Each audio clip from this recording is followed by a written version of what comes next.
So to our panelists, they're going to be joining us on stage. They're going to be analyzing this new infrastructure era. I'm going to be calling them one by one, and as they're ready, they're going to make their way on stage. Ashley Woodbridge, CTO, Meta, Lenovo. Dr. Mahmoud Sharif, Head of Innovation and Technical Business Development, DO. Ra Daoud, Regional Director, Middle East and Africa and CIS, Andrew. Sabah Al-Khubaisi, Associate Partner, Salience Consulting. Stelios Savides, CTO, Vodafone Ventures.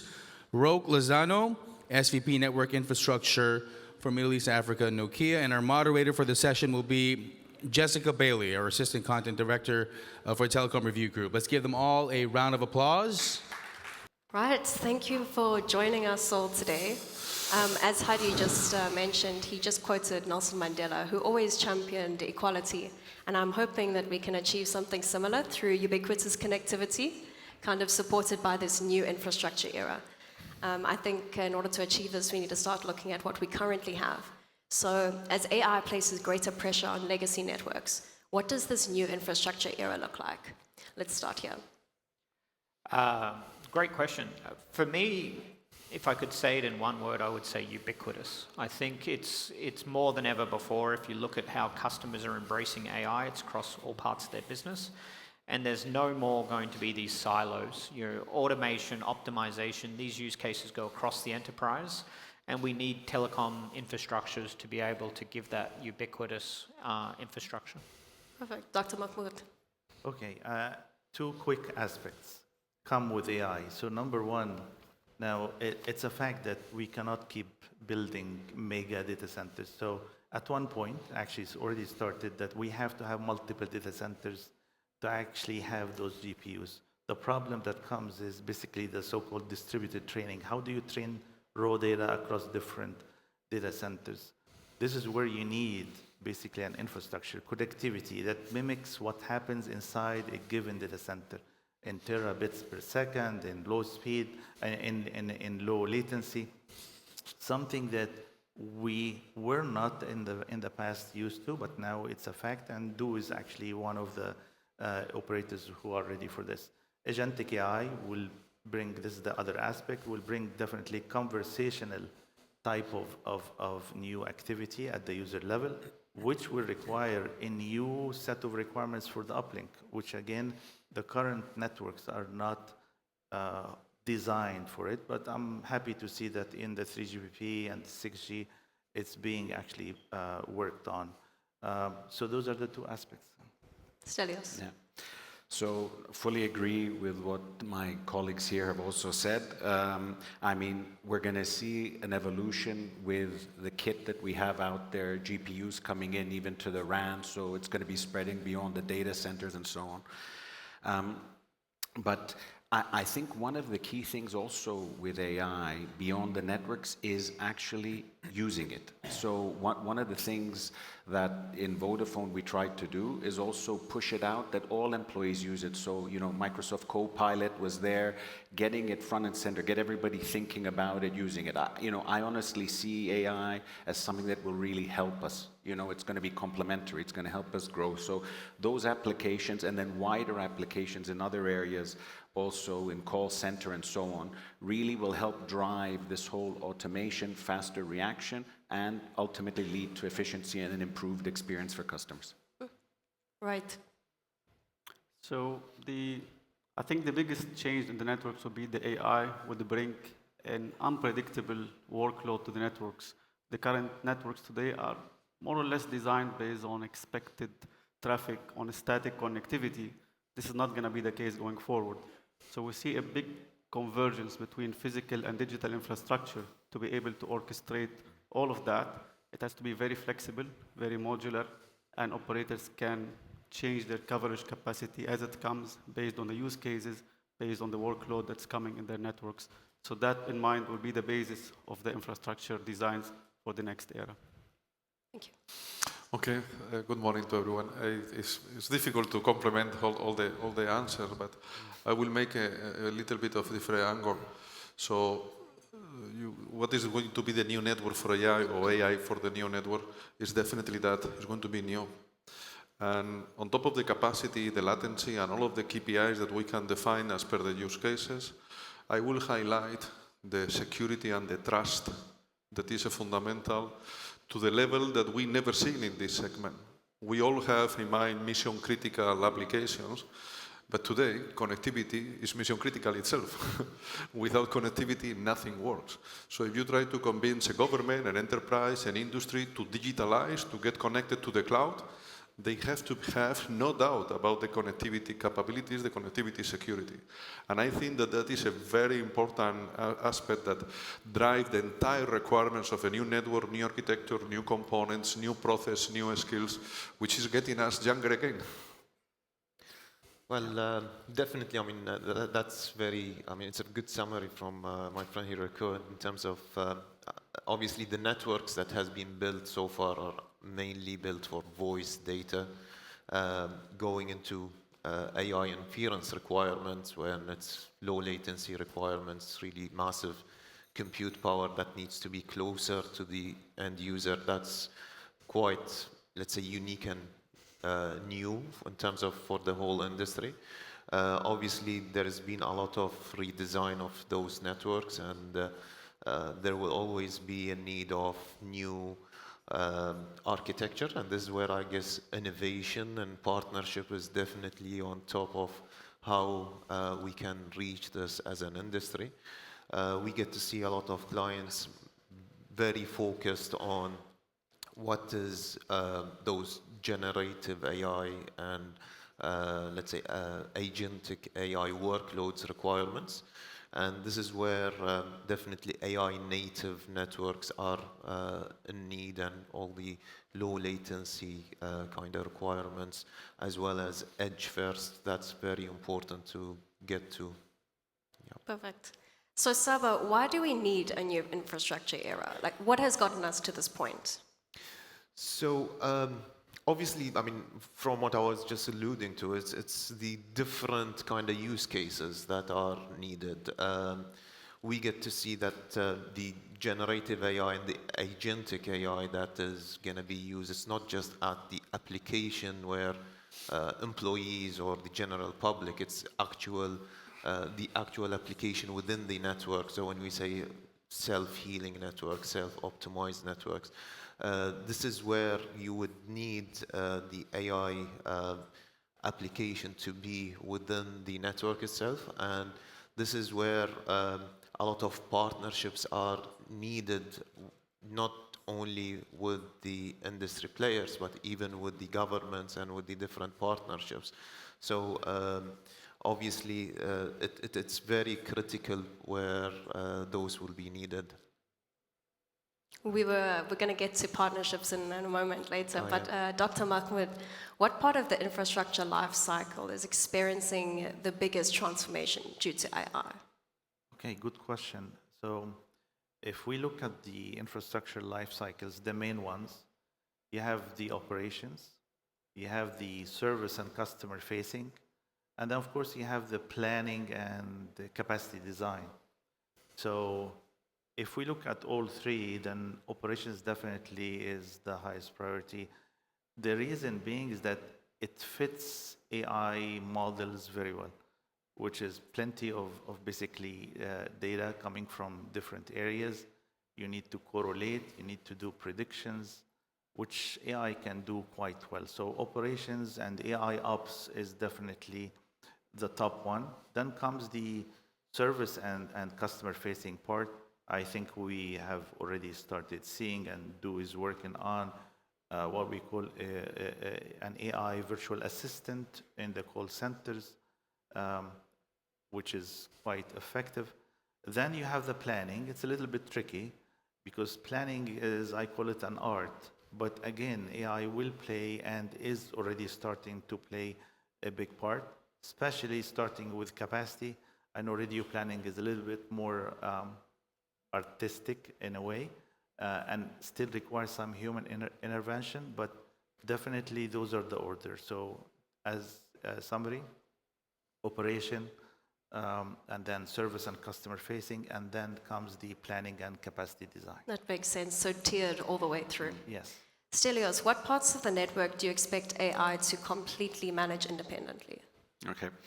So again, the good thing is I think all of us are having the same ideas and, we see the same capabilities and opportunities.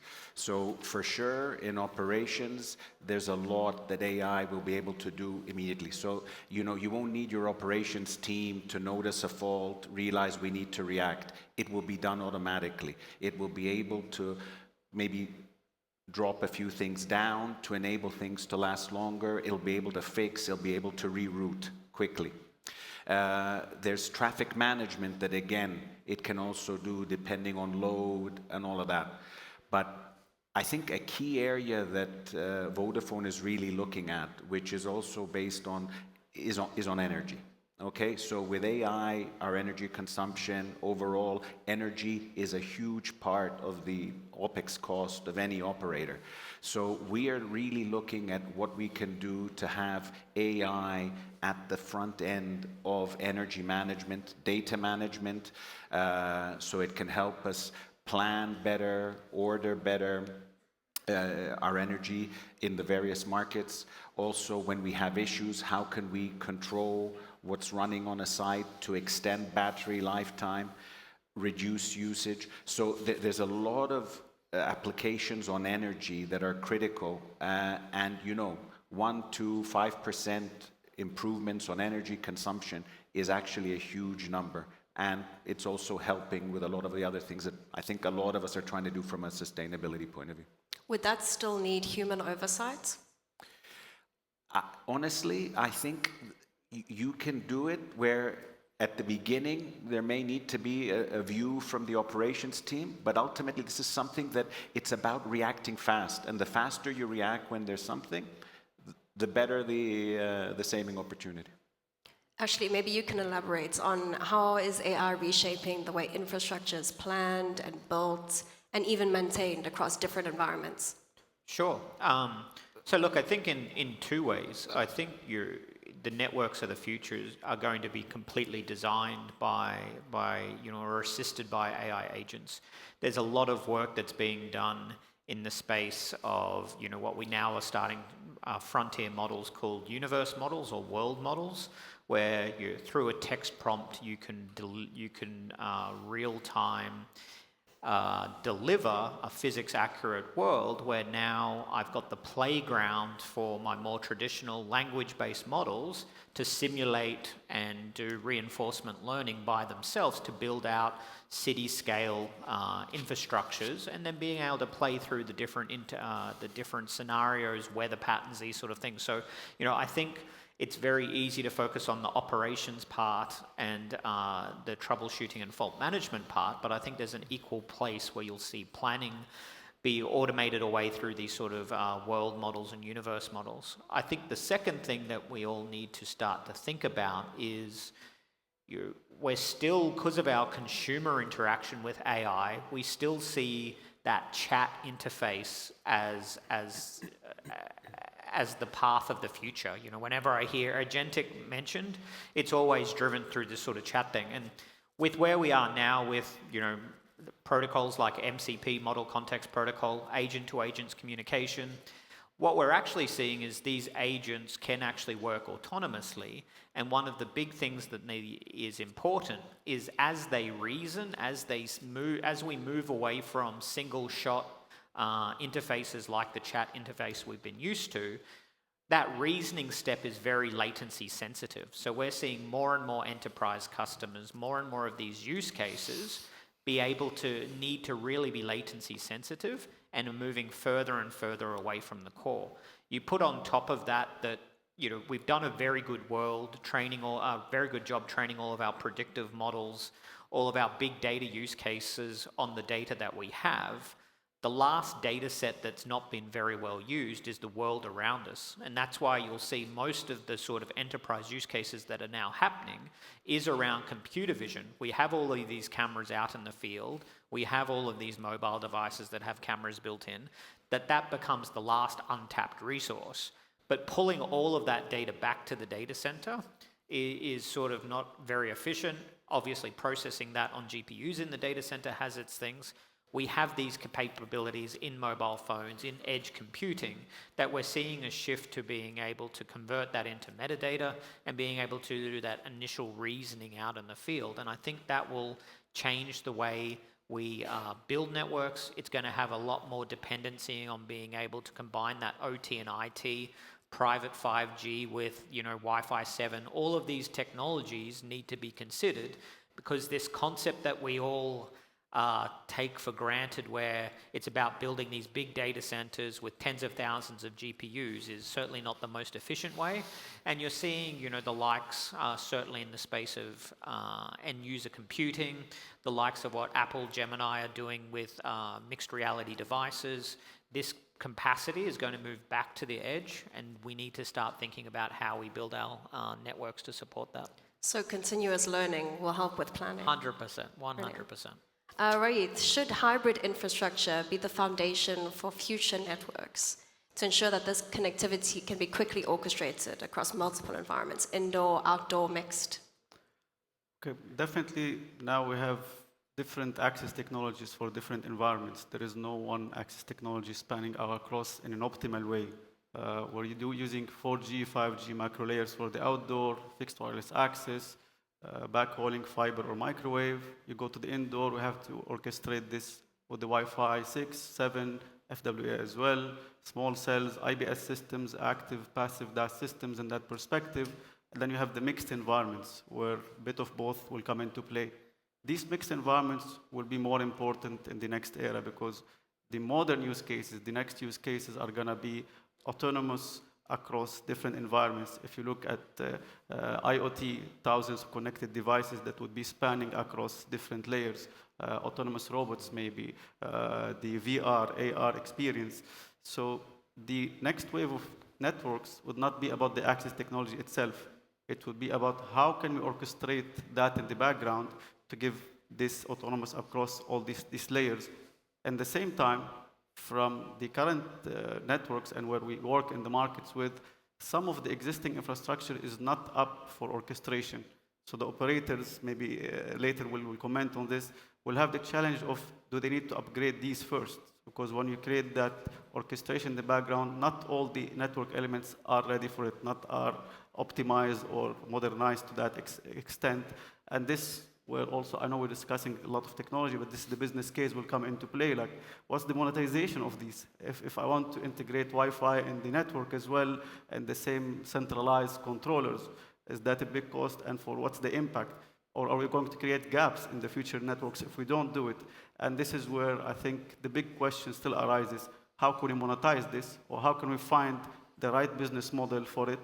One of the ways, a personal opinion there, would be more of these collaborations in between operators in different markets, whether driven by regulations or driven by just commercial agreements in that perspective. I think otherwise we're going to have gaps in the future networks. It's not going to be all across orchestration in that perspective. So catering to user experience should be the fundamental basis. It is, but the business case and the monetization should also be part of the discussion and decision-making process. Otherwise, we could end up with a hype, but no ROI in the next few years on it. Stelios, Vodafone has been engaging with Iraq's Ministry of Communications to build a new 5G network. What lessons can be learned from this public-private collaboration? Yeah.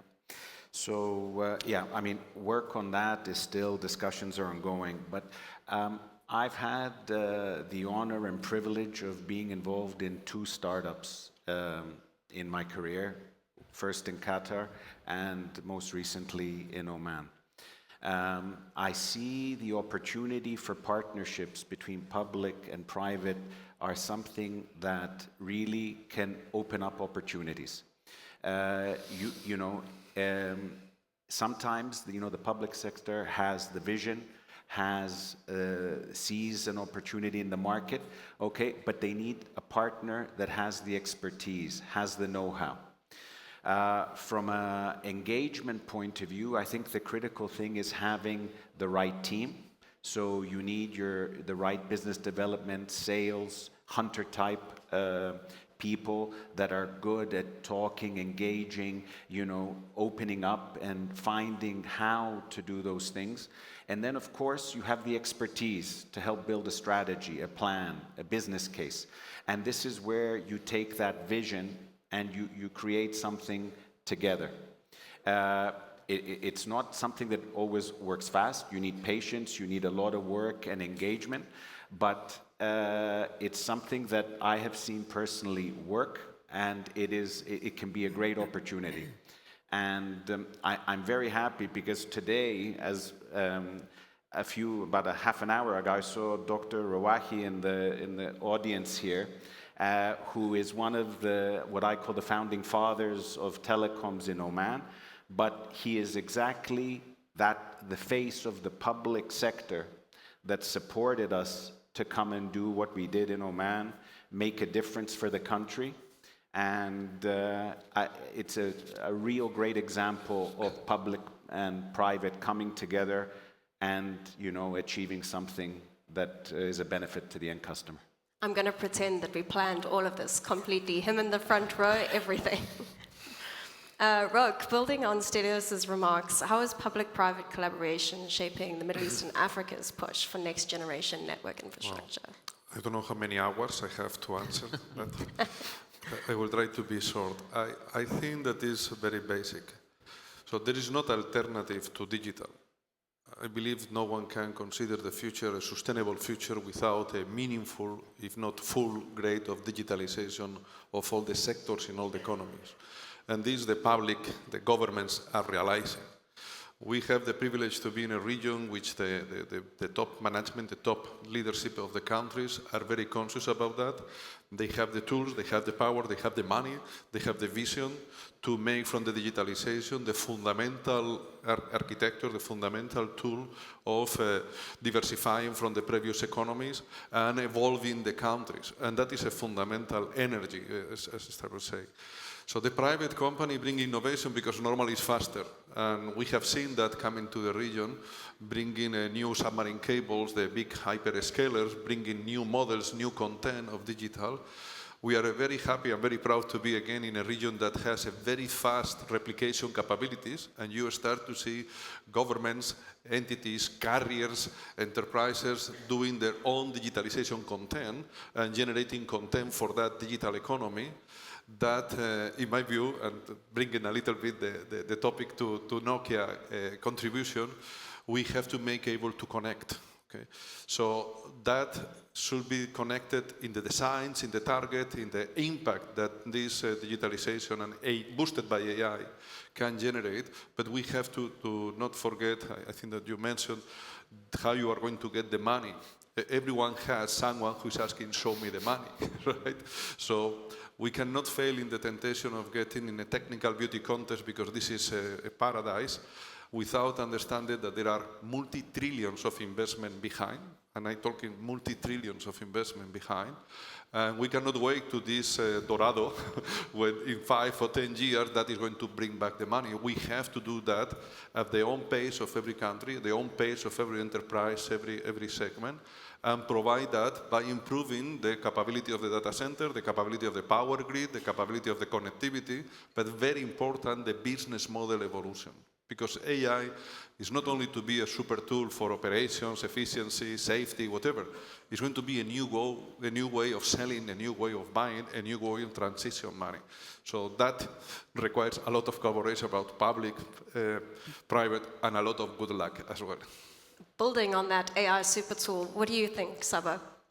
Well, definitely, I mean, when it comes to PPPs, it's very important that it's aligning with the policy, but in terms of how the operators want to actually ride on this and not repeat the wave that they missed on the OTT. I mean, we're all here experienced how operators kind of missed the OTT era, and this is where you don't want to repeat that mistake. And again, when we say innovation, it's not just technology innovation, and it's more towards commercial business model innovation. How you want to get into those intersection of industries for you as an operator, whether you're on the wholesale. Obviously, it depends on where you are at the start of the industry. and where you want to co-invest. So it's definitely about partnerships and how you would want to be introducing the new best practices, and not just because these are really new innovative services. And obviously it's not just only for the consumer, it's also within the networks itself. This is where it depends on which jurisdictions that you are at. Obviously at the AI race you have different leaders, laggers, and this is where you have different jurisdictions are mandating or kind of collaborating with the private sector in terms of the operators and helping other jurisdictions. For example, in emerging markets, you would just want, for example, to have sustainable investments, even getting fiber everywhere. Other places, you would want to start introducing immersive cooling, for example. Okay, so it depends on what jurisdictions that you are operating at and where you want to start monetizing those kind of innovation. So these partnerships have to be specific. They can't be generally applied to every sector. Definitely. Dr. Mahmood, as we move towards 6G, how will agentic AI change fundamental network operations? Okay, so as a starter, I was really happily surprised to see back in May, the 3GPP started to basically receive the contributions from different partners and different vendors and technology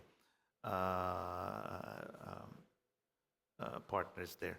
One of the things that I saw that it's not only now centered around AI, the new contributions, but also there are very sincere discussions for the first time that it's not only about the technology specs of the network. Actually, there is also a whole section in the contributions about how will the new 6G be monetized. So I saw so many things. I mean, if you hear from our vendors, they will tell you edge compute is a must in 6G. But do we know why? Actually, when I read the 3GP contributions, this is where I knew why. Because actually there is a lot of under the monetization models that require such edge compute. Now, when you look at 6G as well, by the time we have 6G, we envision that each customer will have his or her own agent, AI agent. That AI agent, for example, a typical customer can be attending a sports event. So that agent, basically, I would speak to that agent in plain English, voice or text, and I say, you know what? I need to boost my uplink. I'm doing so many, video streaming. I need to be able to do that. That agent would basically put in front of me all the options available, how much would it cost, the duration, do I need it for 2-3 hours, and so on. So customer agents will be a reality, customer AI agents. On the other side, you have the call center. Definitely, each call center agent will have a mirror AI agent. That AI agent would basically, and this already started, so to speak, maybe in the initial phase, that AI agent will have basically all what it takes to facilitate the job of a typical human call center agent. Last but not least, in the backbone or the back end, you will have basically the head of operation have many AI agents reporting to him or her. So I see, by time 6G, which is going to be end of 2029, 2030, commercialization, things will be drastically different in so many areas, like I said. How do we get ready for it as operators? We need to work with our partners to make sure we're ready in terms of the edge computing facilities. We need to modernize our mini data centers there. We need to make sure our communication links between the POP sites are basically meeting the future requirements of having, again, like I mentioned at the beginning, this distributed training models. So again, we have a lot of work to do, but the good thing is that we have maybe around 4 to 5 years to do that. 45. Thank you. So, Roke, what are the possible risks of agentic AI-based networks? So every new technology is a risk and opportunity. Okay? As much sophisticated is this technology, more sophisticated could be the risk, and more sophisticated will be the defense. Nothing new in the paradigm here. We from Nokia take care very much on this one, even the ethical use of the AI, not only the operational or the commercial part, but as well the ethical use. And we define very serious rules and guidelines about how to use and how to define these agents, and mainly how to switch off the agent, because that is an important thing. Everything has to have a switch off button in case, okay? But definitely this is where I think the whole industry has to work, because as I said before, this transcends from the telecommunication segment. This is going to the entire industrial segment, to the entire society. It's an entire global issue. So AI is not going to affect the performance of our connectivity, or our service of WhatsApp, or our IPTV, or our data, higher speed data to enterprises. This is going to affect about the people's life, absolutely. So from the technology point of view, we have the capability to do digital twins, for example, that can allow us to test scenarios in the virtual network to simulate these potential AI hackers or AI agent hackers that will be an AI agent defender, okay? As we do today with the network with multiple applications.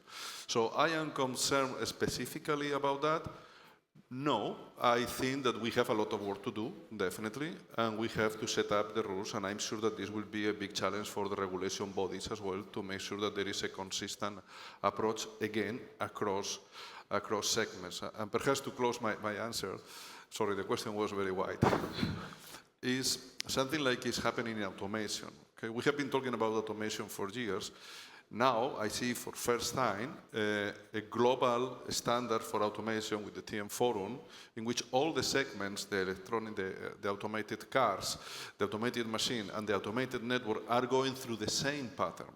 I think that that is a very important tool to make sure that all of this automation, which is at the end, the very beginning of the AI, to the autonomous network with agents, physical or AI agents to operate, that require the coordination across the entire economy, the entire sectors, to make sure that we are not solving a problem here and generating a problem in another place.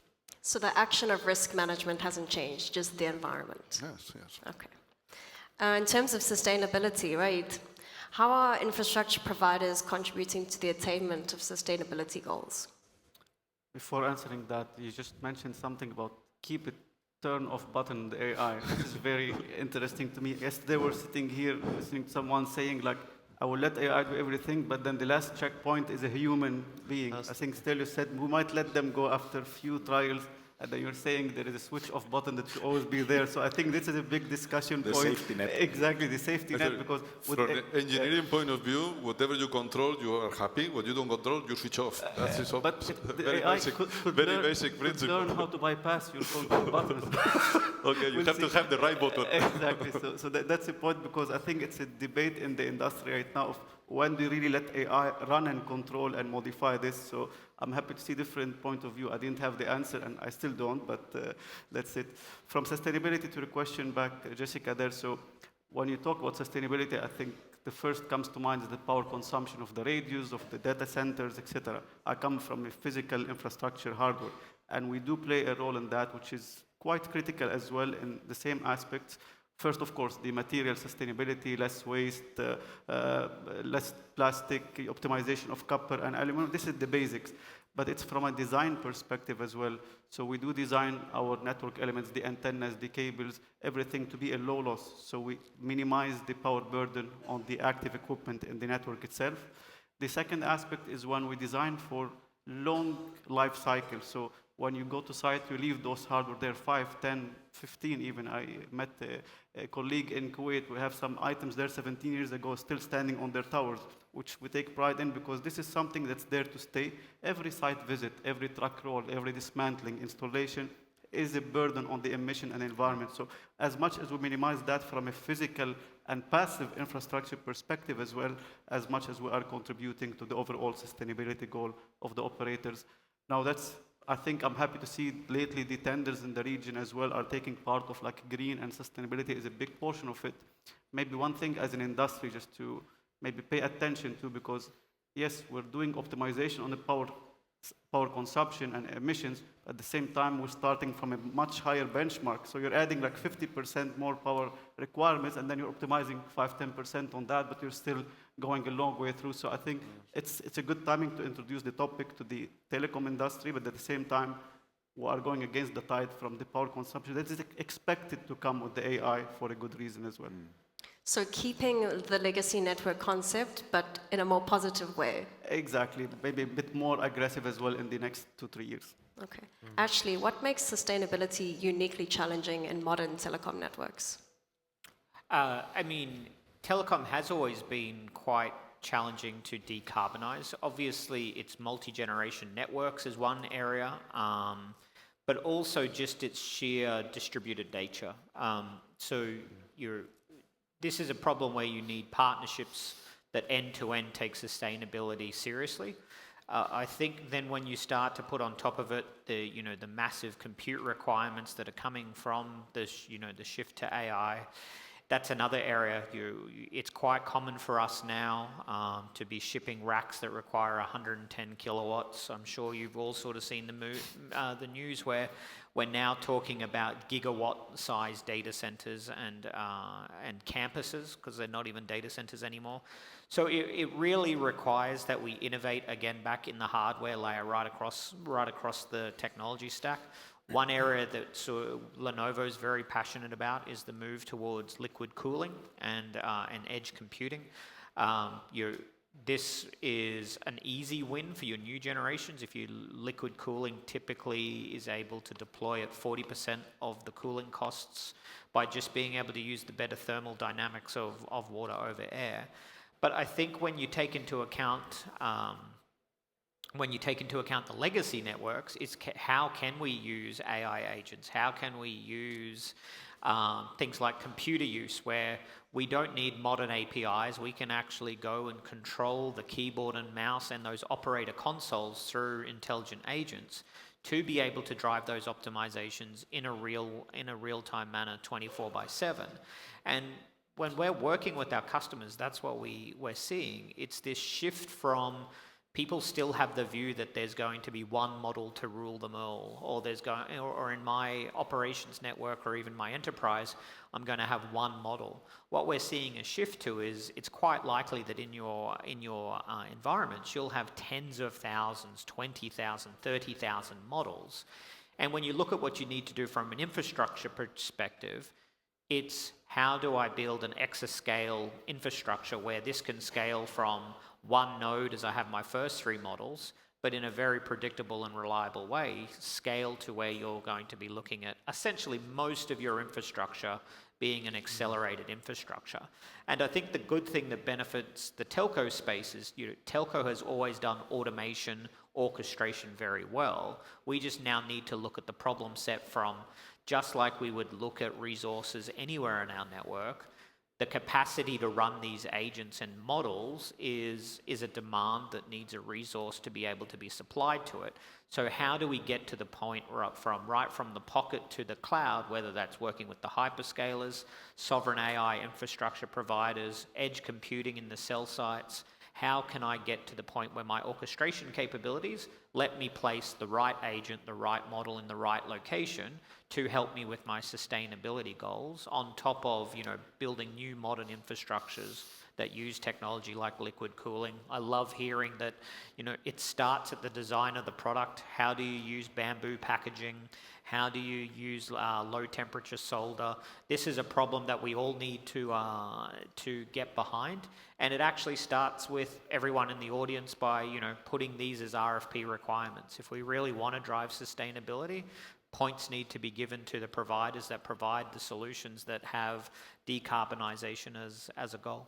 So everyone seems to be focusing on design from the start all the way 100%. through.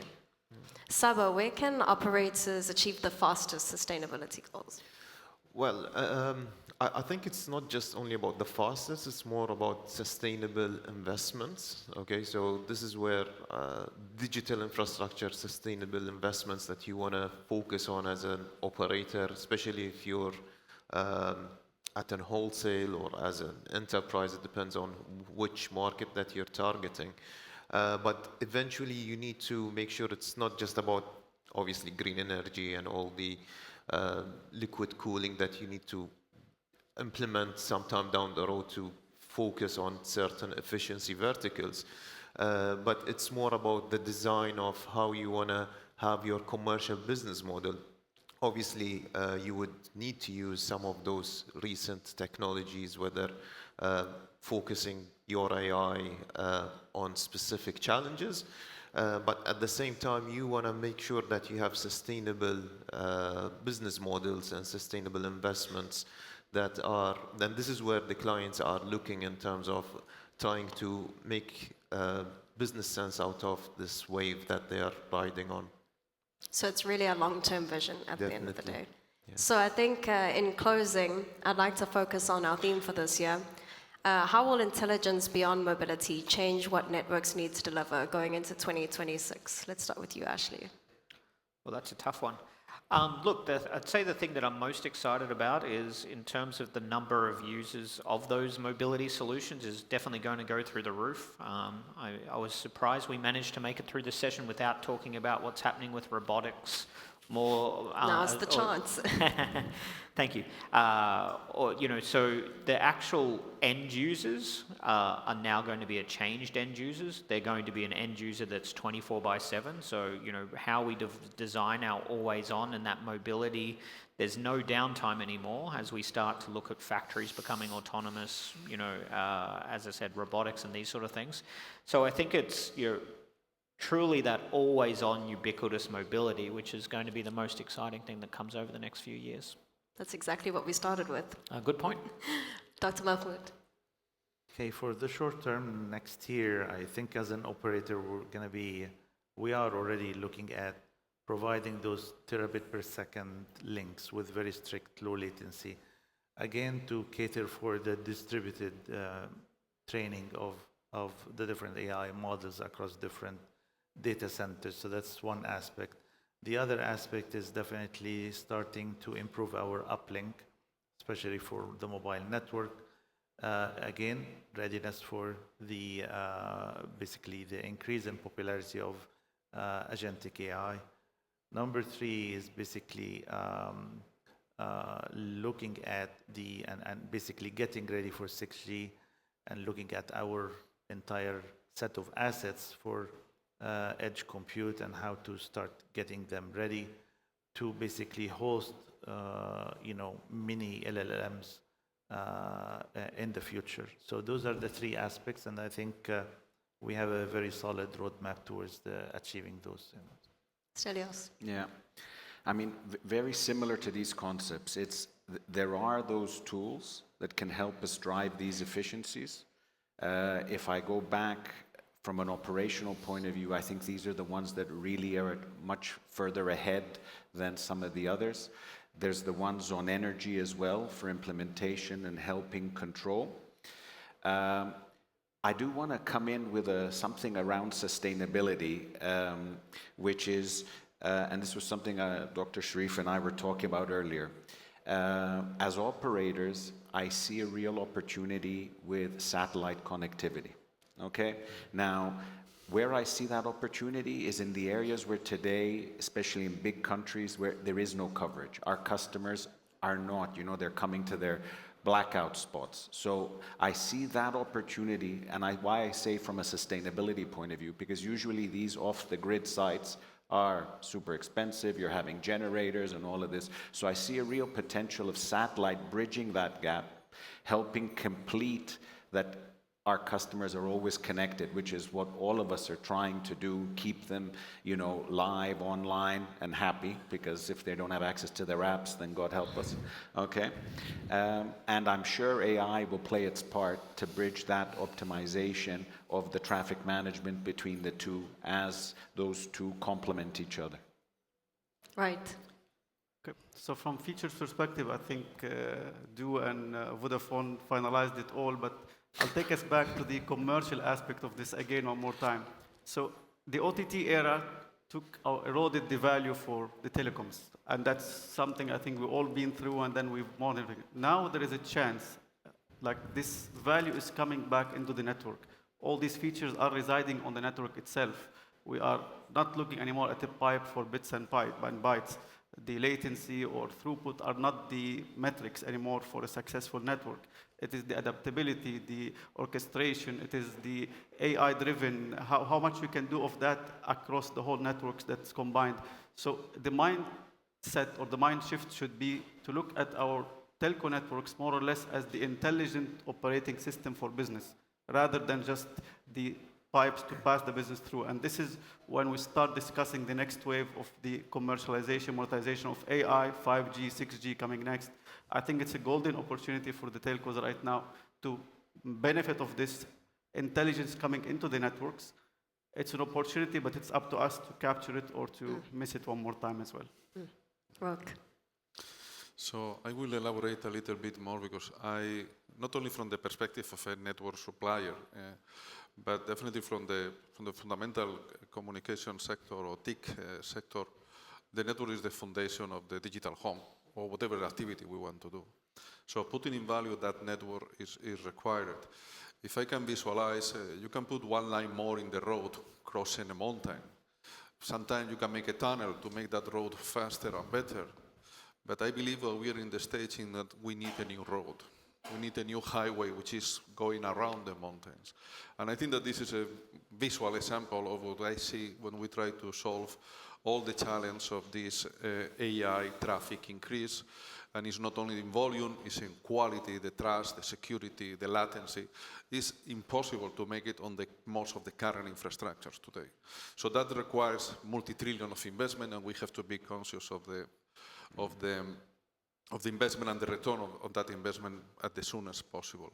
So from our side, one of the things that we are trying to do, and we part of the industry, but on the point of Nokia, we try to provide not only that connectivity in the monetizable way in the very high layers of the networks to connect data centers and submarine networks, we do as well to connect enterprise on the end-to-end thing. So at the end, the data center is a disaggregated function. It's not a physical function. Okay? It started like a big data center, bigger and bigger, gigabytes of data center. At the end, that physically is distributed. And I believe that will be distributed through the agents of the person, even to the device, in some way. Functionally, will be fully distributed. So the stress on the communication on that network is huge. One of the examples, again, trying to visualize without going technical, in the same way that in the early 2000s or the latest 90s, we put in a fiber multiple colors to be able to send multiple channels, multiplying by 100 or even more the capacity of that fiber. Today, we believe that that is not enough. From the power consumption point of view, we can reduce the power 70%, 80%, but the traffic is going to grow 100 times. So you are not going to consume less for sure. So on this one, we try to maximize the target that we have always from the industry, which is doing more with less. And the next evolution of this multicolor transmission in a single fiber is managing multi-fibers in the same equipment. Having what we call the multi-rail that can manage 6, 7, 8, 12 number of pair of fibers on the same equipment to reduce in order of magnitude the space, the power consumption, etc. So this is part of the samples. And perhaps as a key takeaway, again, I think that this industry, not only the network suppliers, the equipment suppliers, as well the operators and the entire ecosystem, has been trying to deliver more with less for years. And we have done that. The first ADSL tariff for the first few kilobits of data services has the same price that today has perhaps 1 giga with multiple IPTV channels in high definition. It's the same price. So I think that it's time not to do a lot of more, but definitely do a lot of more. It's to do far more with a little bit more. We have to invest more. It's not a matter of reducing cost of investment. It's a matter of to put the right investment in the right place. Sava. Yeah, I think that's it's a very good way to conclude it in terms of I mean, innovation is name of the game when it comes to whoever is the participant player. But where do you want to innovate? This is the laser focus that you need to be in the next year, the next 12 to 18 months. Obviously, there are a lot of challenges, and those what we call are good problems that you can always resolve. You just need to pick the very adjacent stream of revenues that you want to go and start investing and focusing on, obviously, which is very close to your core business and wherever you're on the stack of the ecosystem. But definitely, you're going to see a lot of connected intelligence, and this is where different players would start introducing new services through a whole strategy. So these are the kind of clients that we're working with in terms of what is in the next 3 years that you might want to, because eventually in 2 years' time, your objectives might change. So what do you want to laser focus in the next 6 to 12 months, the next 12 to 18 months? And these are the kind of innovation that you need to really focus on. I think that concludes it perfectly. Thank you so much for your time, gentlemen. Thank you. Thank you. Thank you.